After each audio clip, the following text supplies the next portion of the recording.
Yeah, let me know once you live stream it as well.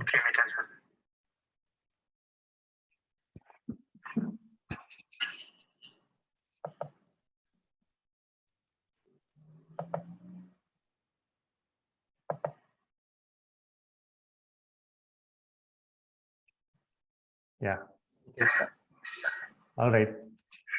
Good morning, everyone. On a Sunday morning in the Indian time zone at 5 a.m. IST. Thanks for joining. And it kind of shows that how much you care about your sattvic habits. So, as a part of this 4 a.m. club, it's an endeavor to, honestly, it started as an endeavor for me to inculcate sattvic habits in my life. And I'm very poor at doing things alone. Okay. So, as an extension, I thought, as I think a couple of you were mentioning, when we do things together, there is a combined energy to progress in life. So, in that connotation, so we just came together for this 4 a.m. club. So, today we're going to have a wonderful discussion about the fourth habit. So far, we gradually introduced one sattvic habit at a time, waking up early, whether it is 4 a.m. or 5 a.m., little early zone in the morning, and get benefited from the energy and the calmness and all the benefits that we get getting an early start for the day by waking up early. And then we introduced performing sun salutations, Surya Namaskaras on a daily basis, irrespective of whether you do 2 a day or 50 a day, doesn't matter. Immense benefits that sun salutations bring. And then we introduce the third habit, that is doing some of the pre-sleeping practices so that we increase the quality of sleep at night, which will again help to wake up early. So now in this series, and there is no priority as such, there are hundreds of habits that we can inculcate on a daily basis. So we are just picking one at a time, and every few weeks we are introducing one new habit. So today, and given that this is the Deepavali festival time, so Abhyanga, taking oil bath, it has a special presence in the cultural practices of Deepavali or Diwali, or the equivalent festivals celebrated in different parts of the world. So, and then I took this opportunity to introduce this. Some people do Abhyanga once in a year on the festival day, or some of the festival days. Some people do it periodically, quite periodically, once a month, once in 2 months, etc. Some people have a habit of doing it every day. So today we have wonderful buddy, Mr. Raghavendra Patil, in the process of becoming Dr. Raghavendra Patil. Okay, he's a very dear friend. He's an ERP specialist, heads a center of excellence for one of the ERPs in a reputed IT organization. And his repertoire is quite long. Sometimes I get tired. I go out of breath in reading out his list of accomplishments. So let me summarily present about him so that you know whom you're talking to. So number one, he's a wonderful human being. He has a mission to reach and impact, to quote his words, 5,000 people in his life, to help people improve their state of health and happiness. So I was joking, Raghav, that just add few more zero to that 5,000 because a lot of people in the world need his help. And he has also authored a book called Dietitude, stands for Diet, Yoga, and Attitude. You can actually see that book. Raghav, if you have a copy, you can just bring it closer and show. I see one book kept in the book stand. That's the book. Okay. So that's available in Amazon. And he is an engineer, but he has done so many things in his life, academically and experientially. He has studied pharmacy, he has studied microbiology, he has very good knowledge of Ayurveda and whole alternate medical system. Okay. And he's also an integrated yogic counselor. He has helped many people, especially in the weight management space. He has helped people reduce weight from in the range of 2 kg up to 20-25 kgs as well, maybe more as well.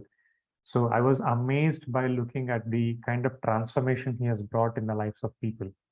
There are many very senior executives, right from presidents to executive presidents to vice presidents, senior vice presidents, business unit heads, HR heads of different organizations that he has helped on a one-on-one basis in their health and happiness journey. I might be missing a few points here, and he is a YCB level 3 certified yoga teacher and evaluator. He lives in Pune with his wife and 2 kids, wonderful sons. And one funny thing about Raghav is that whenever you have a WhatsApp chat with him, he has a number of emojis that he has created with his photos, his son's photos, performing yoga, etc. Okay, that's the fun side of Raghav. He's a childlike heart at heart. So Raghav, fantastic to have you here at 4M Club. Okay. Thank you. So while the forum is open, I'll keep sort of navigating through this next 30 to 45 minutes in the context of Abhyanga. So go ahead. So if you can, anything that you want to share, and then start with the context of Abhyanga. Thank you. Thank you, Manju. That was a very long introduction for a very short person, very small person. Thanks for that. I was just hearing it. Yeah, anybody would like to hear for oneself, because we generally lack self-analysis, and that is done by definitely a second person. So this morning we will put our efforts in discussion. Of course, your questions are very important for all of us. What I will try to do this morning, this 30-35 minutes, let's invest it in a way that you yourself can become a Abhyanga, what you can say, a subscriber, a prescriber rather than subscriber, right? So you can prescribe the Abhyanga. So that level we have to go. Now what we will do, we will slowly go from what is Abhyanga, what is the process of it, what is the physiology of it, then what is the advantages, what are the advantages of it, then what are the different approaches for Abhyanga, and what are the different taila or oil which are actually used for Abhyanga.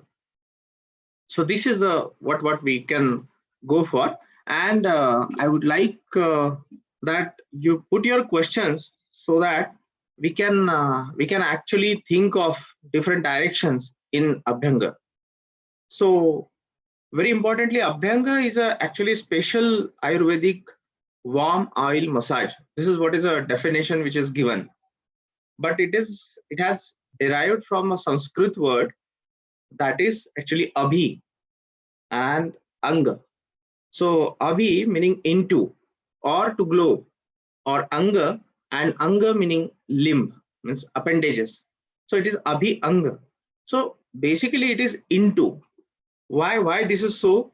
Because it is through skin, and skin is almost, you can say, 16% of our whole body weight is skin. Highest number of nerve endings, sensors, capillaries, glands, fat, connective tissues, sweat glands, sebaceous glands, these are all incorporated in our skin. And that's why it is very effective media through which something can be passed, something can be incorporated in the body. So you won't imagine that more than 22 square feet organ, this particular organ is. Again, it has a lot of connective tissue, all cells, and these cells which are made up of, again, the cell organelles. So you can imagine that the skin is the key point where you can insert something into the body. And that is where what Ayurveda, especially Ashtanga Hridaya, if you see, it has given a very detailed description about Abhyanga, and that is a way that we can keep our body healthy. So you will find that when you use Abhyanga or oil or the massage of your skin, you'll find that the perforation or proliferation of oil from the skin to the last dhatu shukra, that is through different layers. We'll come to that actually, but before that, just wanted to keep in mind that Abhyanga is Abhyanga. In Ayurveda, it is said that Abhyangam acharet nityam, means every day it should be done every day. So what when Manju was saying that Abhyanga, some people do it weekly, some people do it actually yearly. So the question you will ask, when it should be done, it should be done daily. Sajara shramavataha. So shram and vat, it will actually take away. And this particular shloka from the Ashtanga Hridaya second adhyaya, you will find Drushti Prasad Pushti Ayu Swapna Suktva Vaktu Dardu Kruta. What does that mean? That you will get a good drushti, good pushti. It means your ayu and your strength of your complete health, strength of your body will actually increase. That means also that you will actually get rid of aging. So aging is a process. You will find that the clock, that is a telomere, which is a part of our chromosomal part of our cells. If this telomere length reduces to half, generally it is said that the aging started, and it reduces below certain length. That means the death is assured. So that is a clock. How it reduces the telomere length is not yet found out. It's not yet completely devised. Whereas it is found that a person who is doing every day the oil massage or Abhyanga, that person has less and less aging as compared to the other people. It relieves the excess of vat. So very key point, again, point number 3 is that it is used mostly for vata or for pains or for ache or for joints or for whole body. You'll find why it is used. We'll come to that. We'll come to that particular this detailed physiological explanation of it. It improves vision, and this is where the whole approach of Ayurveda and allopathy and Western medicine differs. So if somebody says that if you do Abhyanga of your hands, for example, or the palms, or the pad, what you said, that is the sole, then this sole rubbing of those sole with the oil or the Abhyanga, it actually reduces any kind of distortion or variation in your vision. So that is where it differs from the traditional Western approach. And here the Ayurveda plays very important role. It nourishes the tissue, every tissue, and it prolong your age. It induces sleep, for example. That is another way. Why it is induces sleep? See, whenever there's a penetration through our dermis, which is a layer of a skin, epidermis, dermis, and then endodermis. When it passes through it, it also acts on the neurons of your nervous system, which are also spread across the whole skin. And these neurons, or neuromuscular junction, which is actually connection between neurons and the another neurons. On these neurons also it works. As a result of it, there is a release of hormones. So enkephalins, endorphins, these hormones are released. And as a result of it, these hormones, they are actually good hormones. They are the happy hormones, what you can say, because its effect is happiness. These are released. And as a result of it, it soothes, or it actually calm down the nervous system. And that is why when actually it calms down the nervous system, it also calms down your heart. It also reduces your BP little bit. So that's why if a person has very high BP, then definitely you can prescribe this particular thing, that okay, you go for every day good Abhyanga.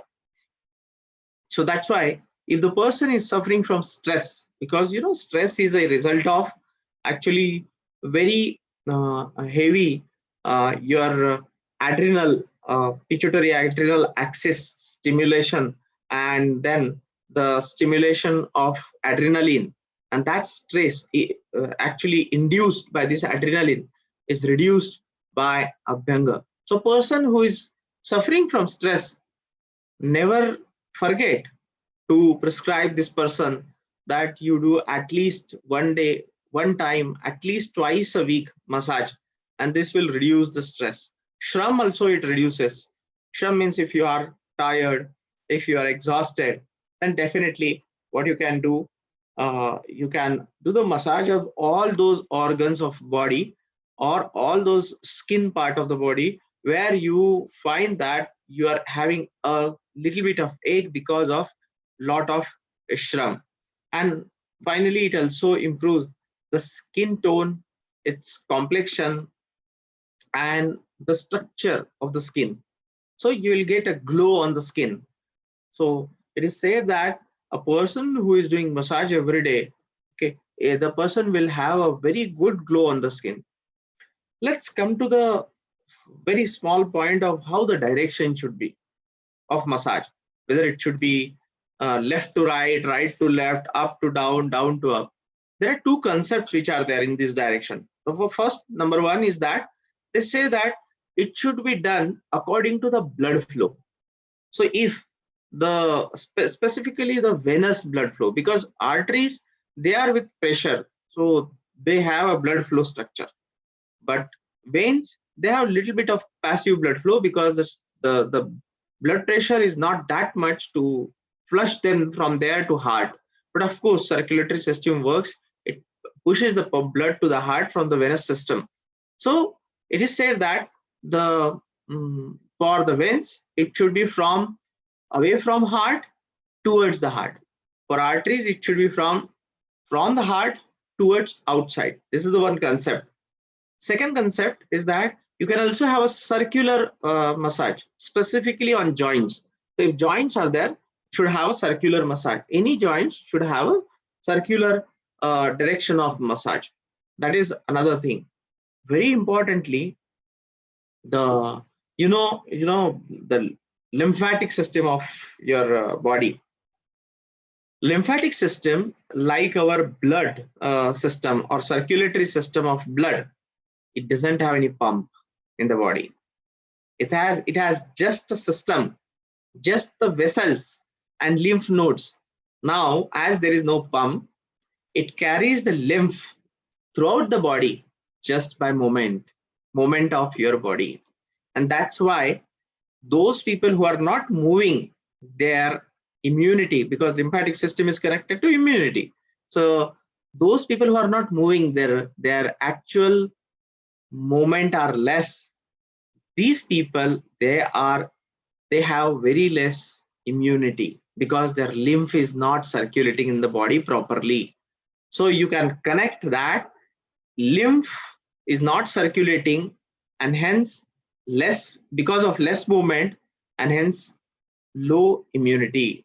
So less movement is connected to low immunity. Now how Abhyanga affects it?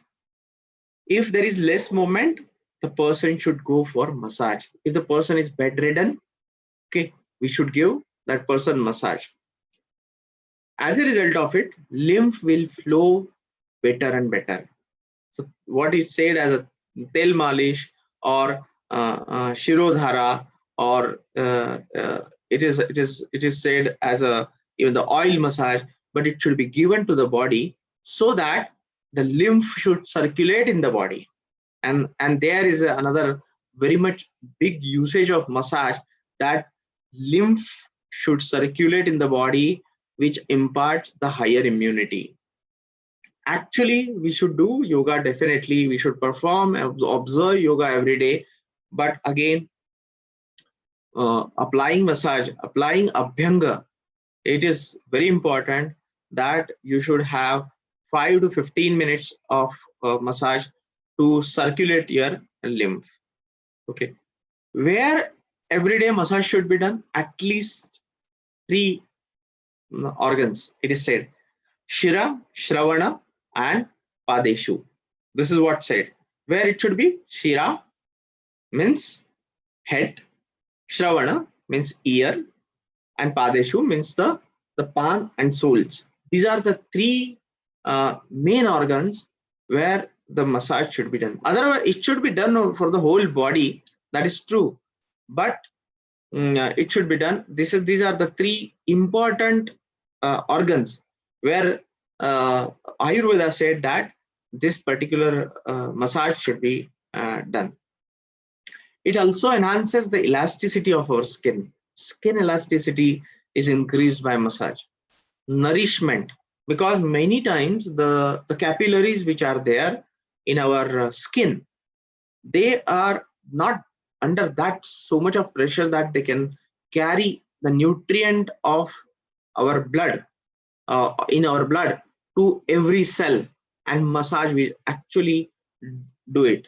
So it will increase the circulation. It will also massage the hair follicles.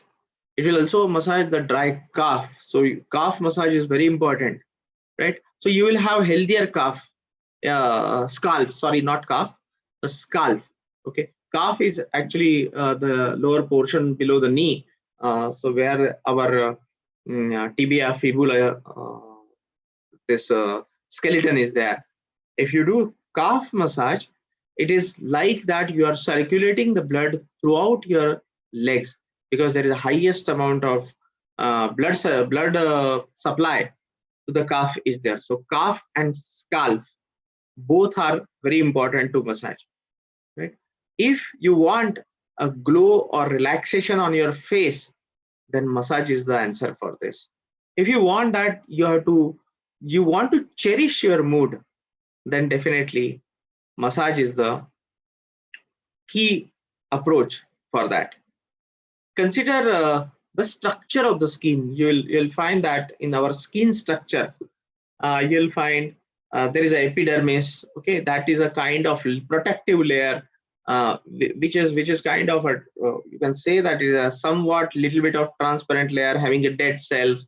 Below that there is a dermis, where from which the sebaceous glands, sweat glands, these are originated, and there's a hair base also below that, and you'll find that the sweat oozes out from there.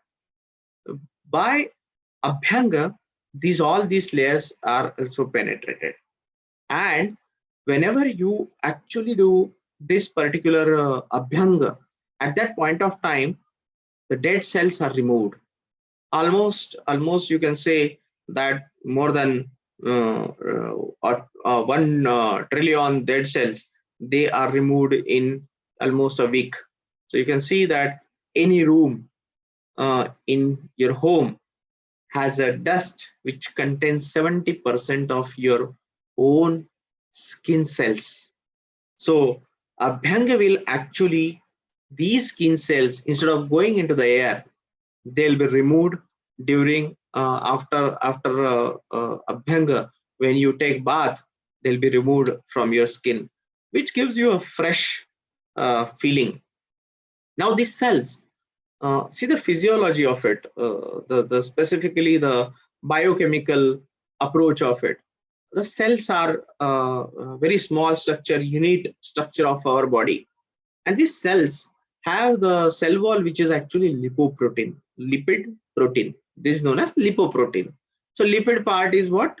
The part which is actually the fat loving structure, and the protein part is kind of the hydrophilic, or you can say that the water loving structure. So that's why it has a lipid and the also the fat, a combination of it, and that's why it has both the properties. Our skin has both the properties.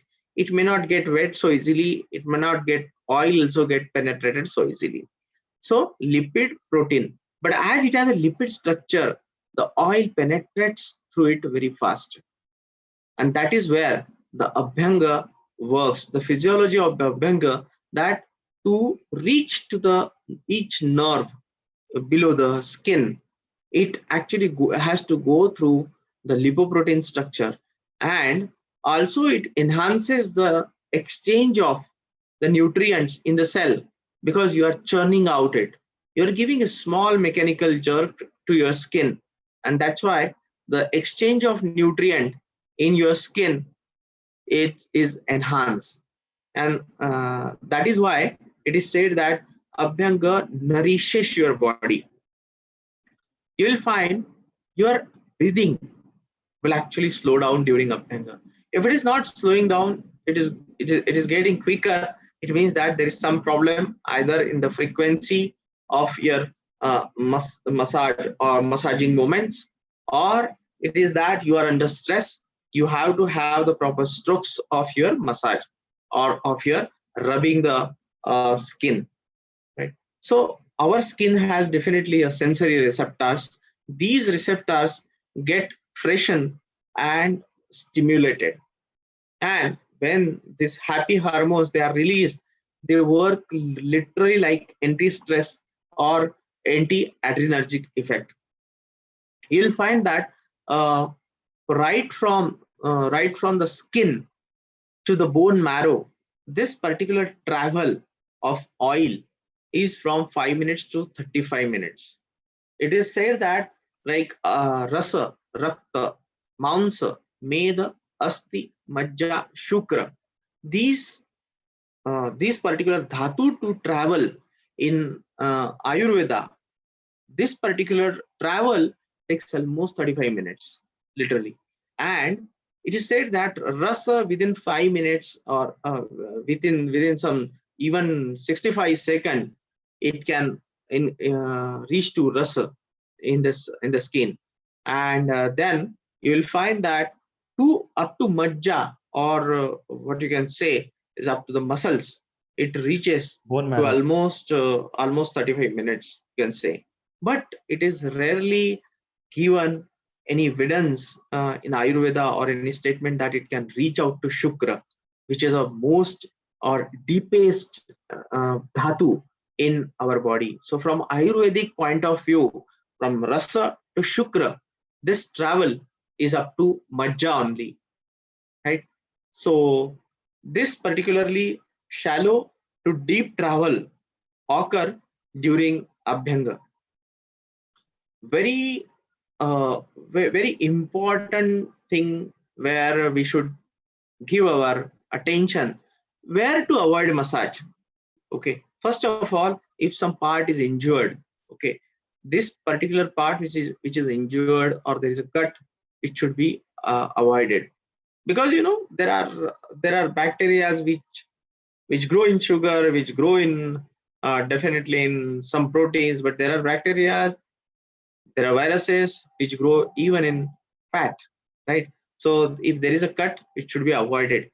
If there is a surgery, definitely you have to connect to your doctor that what type of massage, or a physiotherapist, or you can say what type of abhyanga. You should connect to your Ayurvedic doctor for this abhyanga. Second, those people who are kapha pradhan, kaph, okay, so kapha pradhan, or who has the approach of Monday ko karenge, not today, we'll do it on Monday. Let's see, these kind of people, they are generally kapha pradhan. So these people, we should reduce the frequency of massage, because massage or abhyanga with oil, they will actually soothe them, and they will become more passive. So cough people, they should actually go away from abhyanga, not completely, but they should reduce the frequency. If you are doing panchakarma, immediately you should not go for abhyanga. That is very important, uh, because already in panchakarma you have cleaned your body, and if you are going for the uh, for particularly abhyanga, then it becomes a very synergistic effect, right? So during ajirna, this is physiologically related. How in Ashtanga Hridaya this is given in shloka, that when there is a ajirna or indigestion, this Abhyanga should be avoided. Why? The reason is this: you are soothing your complete body, you are reducing the stress on the body. Now, if there is a ajirna, there is a low motility of your gut as a result of it, and here you are again soothing yourself. There are happy organs releasing, during which you are again the motility of your gut reduces. It will be further ajirna will be actually increased. But it is also said that if you are particular type of ajirana where your motility is not there because your moments are not there, then actually Abhyanga will cause the actual moments of it. So it depends on what type of ajirana you have or what is the reason of ajirana on that basis. But as a thumb rule, that if ajirana is there, not to analyze it too much and stop it for a day or two or till you have indigestion. Okay, it actually, you cannot say that it reduces the strength of digestion, but it says that for a while it will reduce the strength of digestion. So n number of advantages of Abhyanga are there. When it is to be done, definitely it is to be done before yoga or before any physical exercise. Abhyanga should be done in the morning, right? And after that, yoga or walking or running should be done, and after that you can take your bath. Specifically, it is generally meant for vata dosha, but I'll come to that it can also be meant for uh, kapha dosha as well as for pitta dosha and pitta or kapha dosh, but they have to use different oil there. That is a key thing where uh, where Ayurvedic approach and allopathic approach differs. What is a way to perform Abhyanga? First of all, choose right oil. Okay, according to the dosh or tridosh, what our body is type of. Okay, what type of our body belongs to. Suppose a person is very angry or raging or the kind of like tod ford. So the person is generally pitta pradhan. Generally, the person is very intelligent. Generally, that person is generally vata pradhan, or having aches in the evening, but in the morning he is very quick. The person is vata pradhan. Very, it's very coarse approach I am telling you to check Vat Pitta Kaf. Kaf, let's do it on Monday. Let's not do it today. Okay, so today is not a day. Let's relax first. That is a Kaf. Okay, so we have to first find out what type of body we have, and according to that, choose oil. Which oil to be chosen? That I'll come to that. Okay. Pour this oil in a bowl, one bowl of steel, or you can take it even the glass bowl, but it should be definitely heat resistance. And it should be this bowl should be placed in a hot water, and it should be warm to extend that it should have a little bit more temperature than the body. That's it. So warm bowl of oil that should be taken, and with minimum cloth on your body, just it's a simple towel. You can put the tip of finger in the bowl of oil, and you can use tip of finger, the middle portion, as well as the base of your palm, so that for scalp you can put the fingers. For the flat part, you can choose this particular palm portion or the base of your palm. And then strokes, you can have upward, downward strokes. Always try to remember that where there is a direction of your hair, that direction you can choose for massage. You can also have circular, as I said, circular direction to the joints. So it is said that this nourishes your joints very well. So definitely Ayurveda recommends that 5 to 15 minutes, but you can choose your time. More than 5 to 15 minutes, you can extend it up to 35 minutes, but more than that, it is not generally recommended, right? So you can have a bath after Abhyanga. Sometimes you can put, if you have some ache or you can have joint ache, you put in a 1/3 cup of water, take a baking soda powder and some ginger powder. You can put in water in 1 cup, and then put into the water where you want to take a bath by, and then you can take bath with this water of baking soda and ginger powder. That is another approach generally followed in Ayurveda, because of which the ginger has anti-inflammatory properties, and baking soda will help you to actually get your oil out of your skin. It is always recommended that no oil should be kept after your bath on your skin, because skin is already fresh. Let's come to something like what type of oil, or what are the key names of the oil which should be used for particular dosha. And here there are lots and lots of discussions you will find in Ayurveda, lots of papers, research papers you will find, but there are some consensus which occur in Ayurveda for particularly which oil should be used. So see, primary, you consider for example Vata. So what are the primary qualities of Vata? It is dry, number one. Number two, cool. And number three, rough, subtle, and mobile. And that's why it imparts a talent in the person. But at the same time, as it is cool, it will also impart that after some times, if the heat is not provided, the person will be cool, right? It is dry, so definitely it requires oil. And that is why Vata dosha is a perfect candidate for applying Abhyanga. So any Vata dosha, that can be rectified very easily with Abhyanga.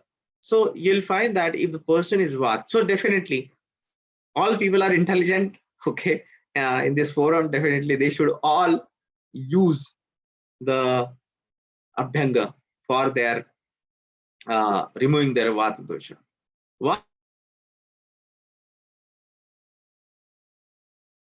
Decision making power, but at the same time, it will, if it increase beyond that percentage which is required to keep yourself healthy, it will increase your dosh. What are the, to remove what Vata dosh, what are the different oil which should be used? We can use ashwagandha, that is a key nourishing oil. Bal ashwagandha. You can use shatavari, okay, which will increase the strength. You can use sesame oil, olive oil, which are main oil which is to be used, and Mahanarayan tel, which is again for the joints. And sometimes this Mahanarayan tel is also used along with some Pitta dosha oil or a base of it, or you can say the coconut oil, which is a very good Pitta dosha oil. So this mixtures can be done. If you want that particular joints are to be treated for Vata dosha, Mahanarayan tel is one of the best one. And if you want that particularly eyes or lips or small portion of your body which are to be treated for Abhyanga, then ghee can be used. Pure ghee can be used, which is cow ghee can be used. There are oils like Kottam Chukadi oil. This is where one of the oil you will find nowadays, which are used for neuromuscular pain and which are used for sciatica and spondylosis also, for specifically Vata dosha. So you know the different diseases which are pronounced in allopathy, they can be even Vata Pradhan, Kapha Pradhan, Pitta Pradhan in Ayurveda. So you'll have to be very careful while determine whether it is a Vata Pradhan, Pitta Pradhan, or Vata Pradhan, Kapha Pradhan. So that should be very importantly diagnosed.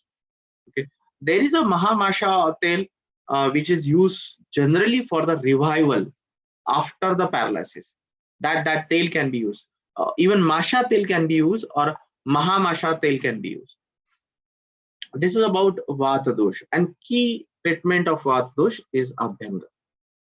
Coming to the Pitta dosha. Pitta dosha is what is the primary quality of Pitta dosha? Is that it's a sharp, shoot at sight. This is a Pitta dosha. Okay, the hot, warm person, light, but it has a, you can say that the Pitta dosha has a kind of fleshy smelling, or a spreading liquid, like that Pitta dosha has a characteristics. And hence, what is a traditional light cooling effect should be there on the Pitta dosha, that the oils which are to be used, this should be again very fast soothing one. And that's why all those oil, soothing oil which are used for Pitta dosha, they are also used many times for migraine, because migraine is also a type of Pitta. They are used for anti-stress, because stress is also generated out of Pitta. And they are also used for calmness, coolness, or for inducing sleep. You all know all these oils like rose oil, khas oil, chandan, santalum album, which is known as, so sandalwood oil, bringaraj oil, okay, that relax the scalp, or brahmi, so jatamasi, brahmi. The neem oil has the most intense effect. Neem, it is very bitter, and if you use neem oil, you'll find that your skin gives a smell of so bitterness that you even cannot be, you will not be actually preferred to get a platform by mosquito. If you try this neem oil, you will come to know that when you apply neem oil, even mosquito will not come and sit on your that portion where you have applied the oil. So as a result of it, it also works as a mosquito repellent. Bringaraj oil, which is used nowadays for even scalp, okay, and the best base for this is a coconut oil. So those people who are pitta dosh people, having sometimes a out of all 12 kinds of pitta, mostly if the person is suffering from allergy, mostly it is a pitta dosh, mostly. And this oil, you can these all these oil, brahmi, jatamasi, or guruchi, even you can use shatavari or licorice is a very good pitta shamak. These can be used for the pitta dosha. But if you want intense cooling, neem oil is the best oil which can be used. You can have this mixture with kind of neem oil, with a kind of other oil, depending on what type of pitta plus combination you have. Pitta, there may not be pitta kapha combination, but there can be pitta vata combination can be there. So better to use this particular oil. And you can also have a base of sunflower oil. So pitta dosh is to be, can be treated with these kind of abhyanga oil. So rose also can be there, and khash can be there. Right? Coming to the kapha dosha. Right?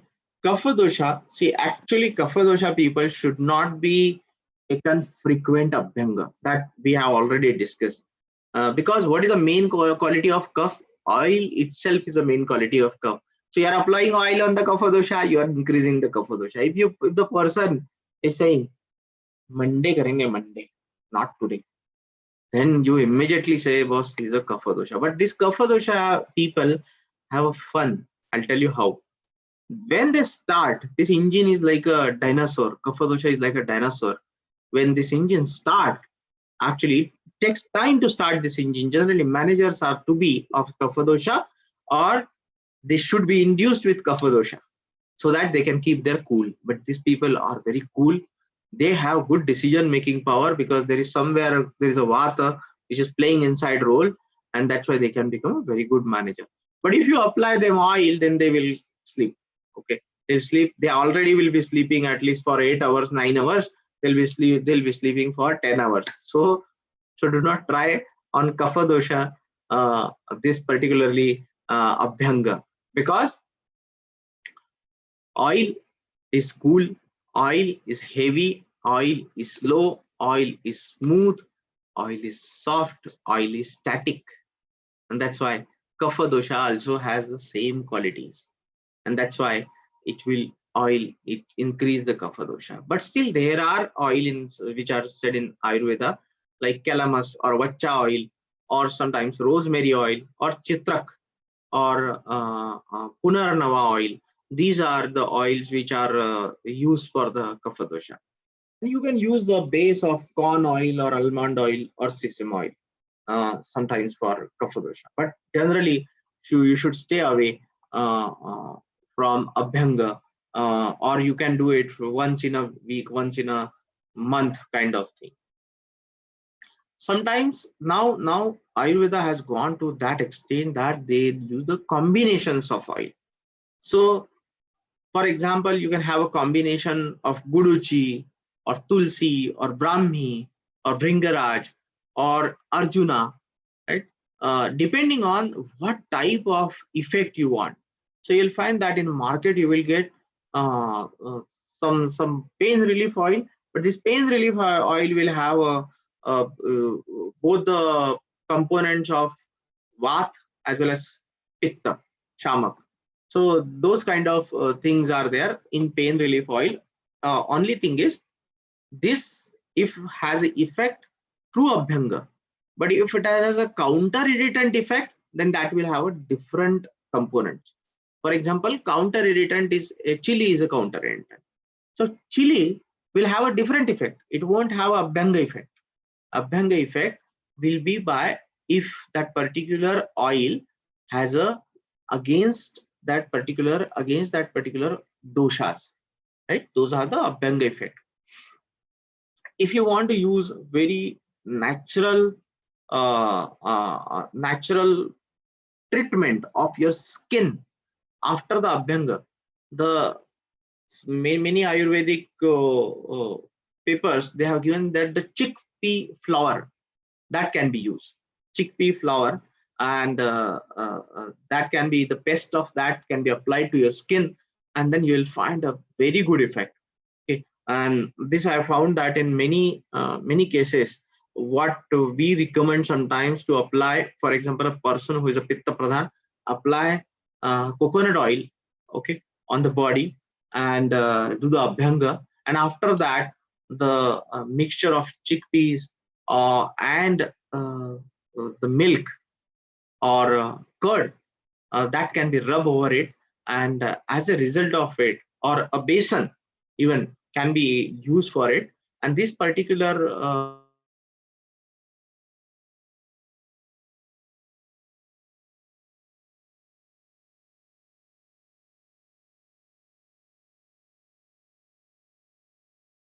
and as a result of it, you have oil, as well as you have removed the oil from the top of the skin. As a result of it, your skin, they will get fresh. So both the effects are there. They are done. You'll find that if you want to soothe yourself sometimes, you can use, if you want a very good sleep you want, and you have a insomnia kind of thing, you can use chamomile oil. Okay, what do I say, that sometimes a chameli or nutmeg oil. There are oils like lang oil. The spelling is YLANG. I have used it for many people, and lang oil works very well. It has a very good effect on your nervous system. Or you can use a bringaraj or licorice oil also. Sometimes guruchi they are used, and if you want that the person should get rejuvenated, then ashwagandha or bala ashwagandha can also be used. So in short, let's sum up a little bit of about oil. If there is a muscle build should be done, then you can have the oil for vata. For example, bala ashwagandha. If you want muscle strength should be done, then you can use mahanarayan tel. Okay, sometimes people use dhanvantaram tel, right? And if you want to relax your muscles, there is a difference between giving a strength to the muscle, relaxing your muscle, then nurgundi tel can be used. rejuvenating, or after the paralysis, as I told that Mahamasha Tel or Bala Mahamasha Tel or Masha Tel can be used, right? If your muscles are stiff, you have gone to some trekking and your muscle gets stiff, then you can also use Sahacharadi Tel. You can also use, I have also already told, Kottam Chukkudi Tel, right? And if you want that your neuromuscular junctions, they are to be relaxed, then you can use Balatela or Mahabalatela. So Raghav, that was the thing which actually I have gone through very speedily. I think we are dearth of time. Probably I have taken much more time than required, right? So any questions? Definitely, I'll note it down. I can yeah. answer it. So what So we'll do, Raga, now is this is like as detailed as it can get, right? So wonderful. I feel okay. Few things, guys. Okay, on the people on the call. I'm sure this will require another session to go into the details. Now, what you heard today was an overview. Okay. Now, how do we implement this in our life? We will have a follow-up session on this before we actually include this as a habit. But few practical things. Okay, so then we'll take questions in the chat window. So I did Abhyanga, daily Abhyanga. I don't remember for how long, but it was for considerable amount of time, like 2 months or so. I did every day. Okay. So which oil to use is one big area of exploration. Okay. So the only oil that I use generally at home is the coconut oil. So there's this parachute. I'm not doing advertisement, but this is what we have been using since childhood. That's one. And then there is a wood pressed, basically organic oil that I get from my village. So we store some bottles of organic coconut oil. So I use that. So practically, now if you have to take Abhyanga, what time should you get up? When to do? So the typical flow of the event since morning would be, so you go to toilet, empty your bowels, brush, okay? Generally, after this, you go to do yoga or running or anything, okay, typically. So after this, apply oil. Again, there are very small practicalities here involved here, depending on number of bathrooms you have in your home. Should you generally you'll have to take off your clothes and you'll just be in your inner, and you do it in your bedroom or in the bathroom. So that's like a practical thing that you need to figure out. Before that, you need to warm the oil. So I made one mistake, Raghav, that is I used to take the cup, put the oil, put it on the gas stove. Okay, so I realized later that it's a mistake that we should not heat the oil directly on the flame. So either we have to heat the water and then put the oil into a bowl and keep the bowl there, or you keep the container to boil the water, and inside that you keep the bowl and put the oil in that. So it should be indirect heating. Or another method is you heat the bowl directly, take it off the stove, and then put the oil. So oil should not be heated directly. Yeah. Now, practically, if you see, I did the Kaizen method of how much time will it take to do all these things. So sometimes the logistics of this whole Abhyanga might actually put you off from doing it every day. Even if you do once a week, it's a big thing. Okay, once in a month is a luxury. Okay, so let's not look at it as this is a very difficult thing to do. Okay, let's gradually get there. If we get to a stage in the next 1 year to do Abhyanga once a weekend, it's an achievement. Okay. True. So let's see, because in the rush of doing all these things, we'll lose consistency. We'll not have the right commitment. So the idea in inculcating any new habit is start slow, be consistent. Consistency is more important than rigor. Okay. Absolutely. So I'll get back to the practical part. So you'll heat the oil. Typically, boys are very lazy in this. men are very lazy when it comes to doing all these things because it requires all these efforts, and we are generally not kitchen friendly, right? Okay. So I'm talking about the Indian context here. Apologies if it hurts anyone's sentiments, but that's the truth. Okay. Women generally are better at this, but they are hard pressed for time, given the number of daily chores and homely responsibilities involved for women. Okay. So again, not being gender biased here, but you figure out what's the schedule that works for you. So you heat the oil.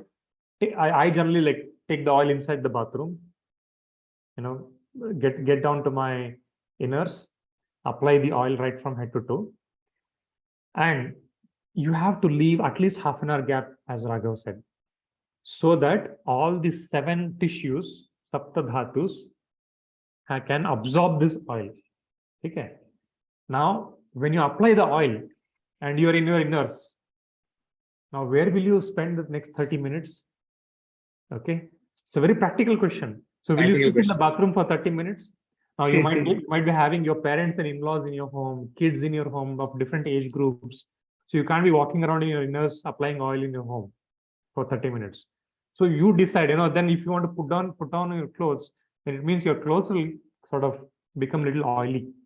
Okay, then you have to put those clothes for washing. So these are all Yeah. very practical things.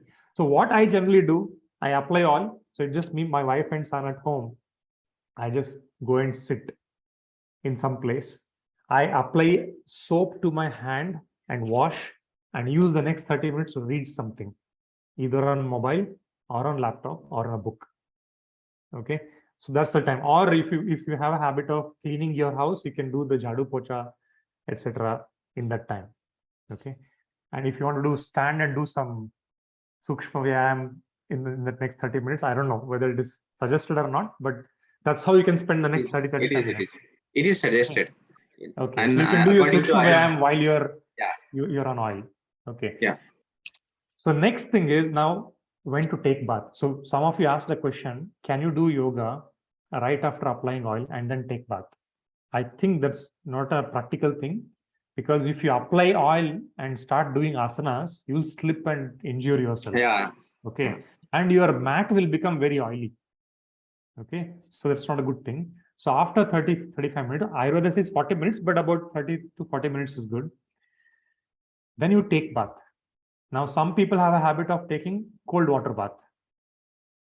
Okay. Some people have a habit of taking little warm, like lukewarm water bath. And then some people take like really hot bath, depending on the region that you live in. Because, if you ask a person to take cold water bath in Gujarat and Rajasthan or Delhi in winter season, they'll freeze there in the bathroom, right? So I think warm water bath is recommended, right? Yes. So the day you do Abhyanga, avoid cold water bath. Okay. So one mistake I did, Raghav, was that I never use soap much. Okay. So now I have to redo that. We do Probably that. use some, and okay. So another practical tip, be careful about your feet. If you have applied oil to your feet, you might slip, because nowadays the Yes. tiles are very smooth, especially in the bathroom, along with the water content. It'll be very slippery. And if you have elderly people in the home, if you take Abhyanga and come out, make sure that you clean the bathroom very clearly. Yeah. Most elderly people get injured by slipping and falling in the bathroom. Okay, even kids. So be careful about that. And what else? So there can be in bathroom there are tiles which are anti-slip tiles. Nowadays they are there. Or second thing, you can have one small helping rod. Yeah, Uh, so I do that, to Always clean that the is bathroom after taking correct. bath. Correct. Uh, That is very important. in most of the Western countries, people do it as a very They have. diligent thing, but in the Indian context, people don't do that. So it's a good thing. Just have a small cleaning thing. You wipe the whole floor after taking bath, not just on Abhyanga, it's applicable for every day actually. Okay. Absolutely. So after that, generally, if you're not applying soap or powders that Raghav mentioned, your body will be oily and you will have to wash your towels every day or once in 2-3 days, because the towel will become oily. It'll start attracting the fungi if you don't wash the towels. So these are all some practical things. Okay. And if your inners will become very oily if you're doing it often. Okay. So you'll have to soak them in soap, detergent, powders, etc., and wash it. So these are some things. After this, you can start yoga. But again, people who do rigorous hatha yoga type of practices will again sweat within 30 minutes. Okay. So some people have a habit of taking bath after doing yoga, but you should not do it immediately. You should let the body cool down a bit after yoga nidra, come to normal temperature, and then take bath. Okay. So you'll have to experiment a bit. So this habit is not very straightforward. Okay. This requires some amount of logistical planning in terms of heating the oil, the bathroom usage, timings, and all that I explained. Okay. And only in the morning, not in the afternoon or evening. So please do only in the morning. And whether it is 4 a.m. or 6 a.m. doesn't matter. If you plan to do every day, be careful to identify your dosha first. Now, someone asked a question, how to identify my dosha? Either you can go to an Ayurveda expert. They can diagnose and tell you what's your dosha prominence. Dosha, by definition, doesn't mean something fault, because literal meaning of dosha means something is wrong. So here in Ayurveda, dosha doesn't mean something is wrong. Dosha means that's your nature. So there are 3 doshas, as Raghav mentioned: Vata, Pitta, Kapha. Okay. And there are combinations: Vata, Pitta, Pitta, Kapha, Vata, Kapha, Vata, Pitta, Kapha combinations. So there are 7 combinations. Or you can take an online survey. There will be number of questions. You can respond to the survey questions. So just Google for what is it? Dosha identification questionnaire. Okay. And there are many products actually who make you go through such a survey and tell you the right product to use in terms of shampoo, etc. So I'll not get into that. So you can use such questionnaires and see your score, and it will tell you whether you're Vata prominent or Pitta prominent or the Kapha prominent. But also seasonally, these dosha prominences change for some people, and based on the geography you're in. Right? Okay. So little, you'll have to spend some time to identify your dosha prominence. Okay. And then use the right oil. But I think, Raghav, it will not be wrong to say that probably just use coconut oil as a default. Is that okay? Yeah. Absolutely. It's commonly used in most homes, right? So absolutely, just start with coconut oil. Gradually, if you really see that it's showing a lot of result, it will show. Okay. I have hardly seen a person who has done Abhyanga and has not said, I've seen the benefits. Most people who do Abhyanga definitely see the benefits. Okay. So what else? Any other practical thing? Now let's go for questions. Okay. So before starting daily, if you're doing daily, fantastic. It means you have figured it out in terms of time it takes, the logistics of heating the oil, etc., and which oil to use. So you have gotten into the rigor of it. But to start with, we'll do it as a weekly habit, okay, not as a daily habit. So let us get into the rhythm slowly.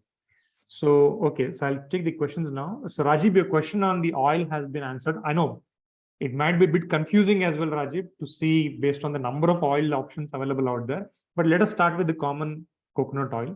If you can get any coconut oil in the market, that's fine. If you can get cold pressed organic oil, it's even better. Kamini has a question, Raghav. Does it help improve sinus and migraine? Yeah. So here for sinus or migraine, what you can do pitta shamak oils. These can be used. If you use pitta shamak oil, then definitely lang lang oil you can use. But again, lang lang oil is very, very costly. You have to have a base like coconut oil, and then you can use pitta, and it will definitely affect positively the migraine that is there. You can also use chamomile oil or brahmi oil, jatamasi oil you can use. So all pitta shamak oils you can use, and even vacha sometimes they are using. So khash, that also can be used for pitta shama. oil. And also, Kamini, for sinus, Ayurveda has a specific practice which can help sinus called what is the name? Nasya. Okay. So, but we'll get to that. Nasya and all we'll address eventually. Okay. So, Rajkishore, your question is answered. How to identify whether you are Vata or Kapha? It's not Kaph, Cough, Kaph. It's Kapha, Kafa. Okay. So it's not Kaph wala Kapha, but yeah, people with Kapha prominence might have more Kaph. That's a different thing. Okay. Yeah. So Asmita, to your question, first we do yoga, then oil massage. Well, typically you do Abhyanga first, put the oil first, massage. Again, massaging might itself take a lot of time. Yeah. Because a lot of people don't do Abhyanga because it takes time. So there are people who have practiced the very minimal version of this. They go to bathroom quickly, they'll put the coconut oil box or, pouch in the bathroom itself. Before they brush, they just apply oil, it'll hardly take 2-3 minutes without even heating. Some people have experimented this also. And while that oil is applied, you brush and go to toilet and etc. So that you save that 30 minutes time. You do multitasking there. Okay. And then go and take bath. Okay. So you have to experiment a little bit. Again, don't apply too much oil on the hair. Well, right now I don't have a lot of hair. I've shed it, but if you apply too much oil on the hair and not clean it enough with soap or shampoo, etc., you'll catch cold. So be careful about that. So Asmita, so it is better to do Abhyanga, take bath, and then do yoga. But if you have a habit of taking bath after doing yoga, you'll have to get into a routine that works for you, Asmita. So Kamini, you said you're Kapha prominent and you shouldn't go for this.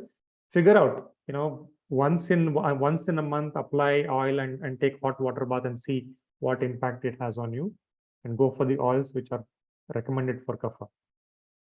Morning frozen shoulders, which oil to use? So Kamini, so any of these should be able to help. Eyesight, yes, eyesight can improve if you do regular Abhyanga. Mustard oil, so Rajkishore, I'll skip the types of oil, those have been answered. Can we do Abhyanga during rains? Good question. So typically it can be done throughout the year, but what is the best season to start this, Raghav? See, that's the whole Deepavali culture festive thing, right? That's right now. This is the right season. This is the right season. Correct. Yeah. Correct. Cold is the right season. Yeah. So probably we'll do one more call on this next week, so that we all can start doing at least once a week. So are we okay to treat this as a weekly habit? So I'll post Abhyanga only in the weekends, so that if you have done it, it'll act as a prompt. So Priyanka is saying, usually I do oil massage daily for myself and kids. Have been seeing this at home since childhood. It's usually heated and kept. Yeah. Very good. Very good. Very good. And do quickly. So it is accommodated. Do quickly. Excellent. Is it recommended or better out to avoid? No, it's fine. See, even if you're doing it quickly, something is better than nothing, right? So start there. How do we perform Abhyanga on kids above 5 years? Do we have to find out dosha for them too? So Sarlaji, I think start with basic coconut oil. That's a good starting point. Okay. Because kids generally have relatively balanced dosha than elders. The physiology is not that much spoiled, right? Like ours. Okay. Ganesh is saying sometimes we may feel sleepy after bath, particularly full oil massage. Kindly advise. So good thing. So Ayurveda says sleeping during daytime should be avoided. Okay. Right. So don't use too much oil, Ganesh, to start with. Start little. Again, even if you don't want to apply to the whole body to start with, it's okay. Just head, face, if you want your faces to glow, and joints especially, and all the key parts that Raghav mentioned, you can start with those. Okay. And generally, Ganesh people, they are generally Kapha Pradhan people. So yes, sure, because they are Buddhivatta. Right? They have Buddhivatta. Ganesh itself is the Buddhipate, right? So Kapha Pradhan people. Okay. So yes, you are right, Manju. reduce the applying oil. Yeah. So feeling sleepy, yeah, it's possible that you feel sleepy, but avoid sleep by being active. Which day is better to do Abhyanga? Any day is a good day, Srihari. So I think let's start with weekend so that it requires little time, right? So not everybody might have time. In the hybrid working, remote working scenario, probably we had more time working from home. Now that we all have to go to office often, so we'll be hard pressed for time, given the commute, etc. So weekends are better. We'll have more time. But even in the weekdays, if we simply get into a habit of just take little oil in the fingers when you enter bathroom, just apply it quickly and then take bath. Even that is not bad. Coconut oil is okay. That's fine, Sharanji. So coconut is fine to start with. Are there foods to avoid after Abhyanga? Huh. So any dietary aspects to be kept in mind when you're doing Abhyanga? Raghav. Yeah. See, as such, if you are treating it as a Abhyanga, as a treatment, then there are some dietary changes are required. But as a habit, it is a daily routine, right? If a person, for example, is a kapha pradhan person, should be avoided all kinds of dairy products, okay, or curd specifically, right? But the person can go for the tak or buttermilk along with ginger. If the person is uh, taking this particularly pitta pradhan person, applying some soothing oils, and should avoid, for example, too much of masala, okay, or too much of sweet, or too much of chilies if the pitta pradhan person is there, right?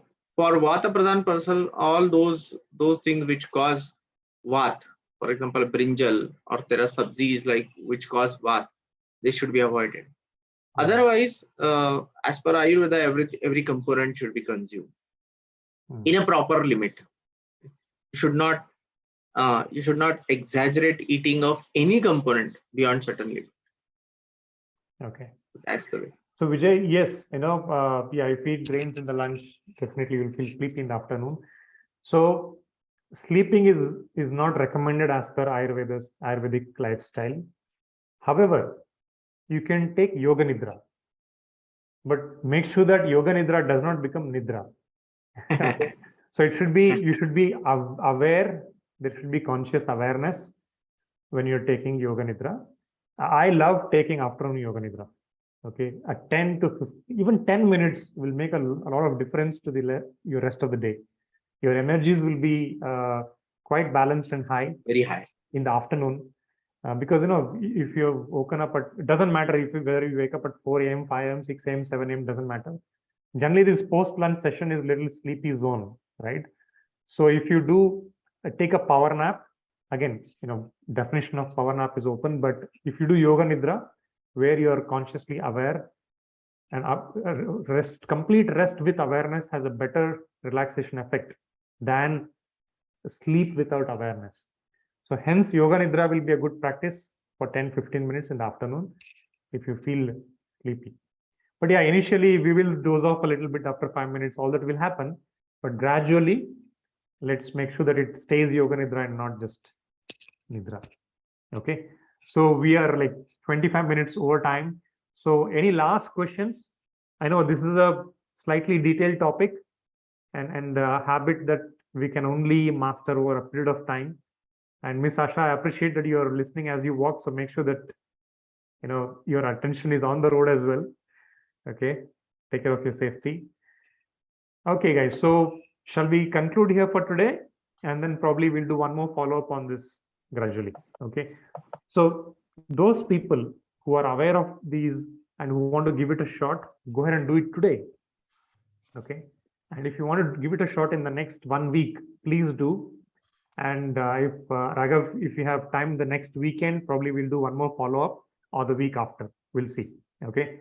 So those who want to get started can please go ahead and start practicing. Those who are already practicing, do it as regularly as you can.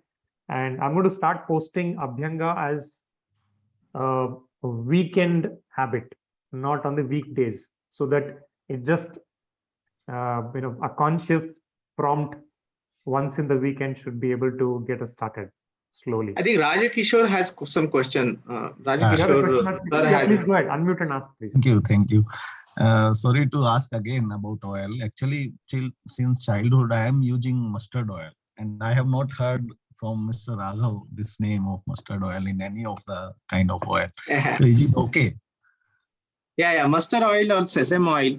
Okay. See, this oil is specifically very hot. Okay, it worked as a pitta. Okay, so if Okay. you have a kapha dosh or if you have a vata dosh, then definitely mustard oil is a good oil. Rather in winter season, you can use mustard oil. But That's if you are what I already saw since childhood. In winter, my father and even I do with him. I did. correct, that is Especially in correct. winters only.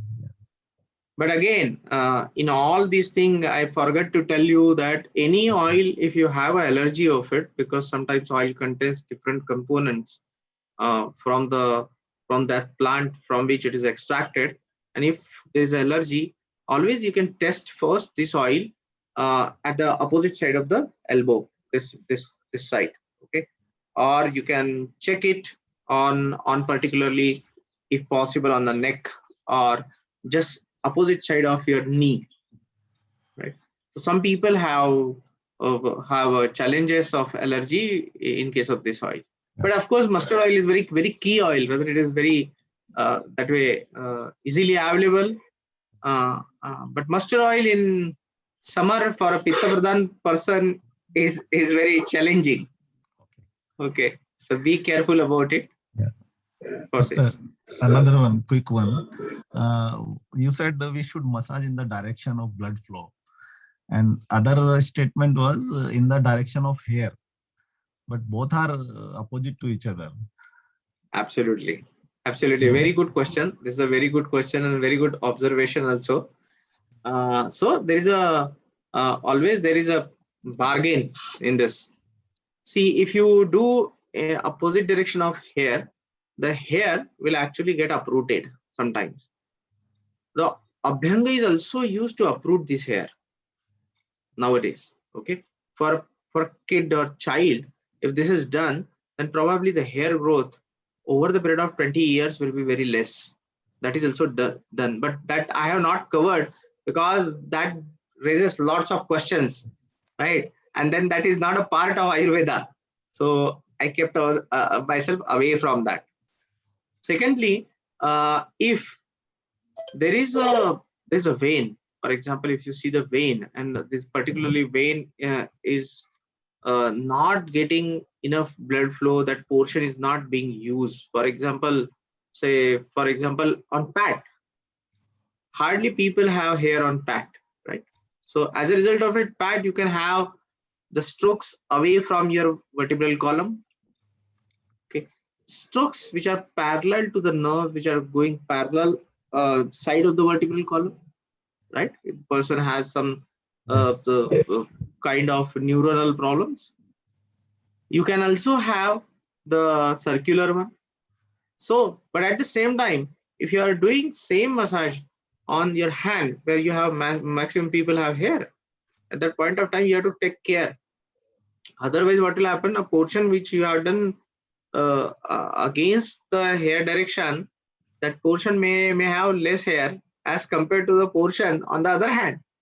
Suppose if you're doing massage on this direction for the left hand and for this right hand, it is opposite direction. There is a problem. So there should be one direction. If you're doing massage for considerable time, right? And if you want to increase the blood flow, definitely you can have even the opposite direction too. So it's a bargain, basically. Okay, thank you. Thank you, Raghav. Thank you, Raghavendra.